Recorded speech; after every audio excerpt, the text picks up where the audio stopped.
చిత్తూరు జిల్లా కుప్పంలో ఈ నెల 26న జరిగిన సీఎం జగన్మోహన్ రెడ్డి సభకు జన సమీకరణకు వెళ్లిన ఓ ఆర్టీసీ బస్సు మాయమైంది.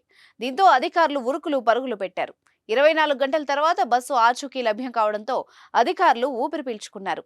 శనివారం కుప్పం నియోజకవర్గంలోని శాంతిపురం మండలంలో సీఎం పాల్గొనే బహిరంగ సభకు జన సమీకరణ కోసం తిరుపతిలోని అలిపిరి డిపోకు చెందిన ఏపీ 03Z0255 నంబర్ గల సప్తగిరి ఎక్స్ప్రెస్ బస్సు ఈ నెల 25న ఆదివారం సాయంత్రం కుప్పం వెళ్లింది. మీరు కొత్తగా బిజినెస్ స్టార్ట్ చేయాలనుకుంటున్నారా? మార్చ్ 16-17 హైటెక్స్ లో franchise India biggest ఫ్రో expo.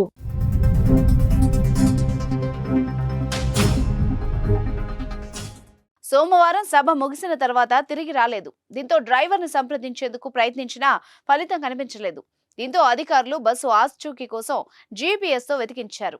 Kuppam, Alipiri డిపోల నుంచి పలువురు సిబ్బంది సోమవారం సాయంత్రం నుంచి ఆ పని మీదే పరుగులు తీశారు. ఆ బస్సు వీకోట మండలం చింతలగుంటలోని ఓ ఇంటి ఎదుట నిలిపి ఉన్నట్టు గుర్తించి ఉన్నతాధికారులకు సమాచారం అందించారు. అదే ఊరికి చెందిన ఆర్టీసీ డ్రైవర్ DRS రెడ్డి తన ఇంటి దగ్గరే బస్సు నిలిపి ఉంచినట్టు అధికారులు గుర్తించారు. ఆయన మద్యం తాగి బస్సును తెచ్చి ఇంటి దగ్గర ఉంచినట్టు ప్రాథమికంగా గుర్తించినట్టు తెలుస్తోంది. విచారణ జరిపి పూర్తి వివరాలు వెల్లడిస్తామని ఆర్టీసీ అధికారులు తెలిపారు. ఏది ఏమైనా ఆర్టీసీ బస్సు మాయం జిల్లా వ్యాప్తంగా చర్చనీయాంశమైంది.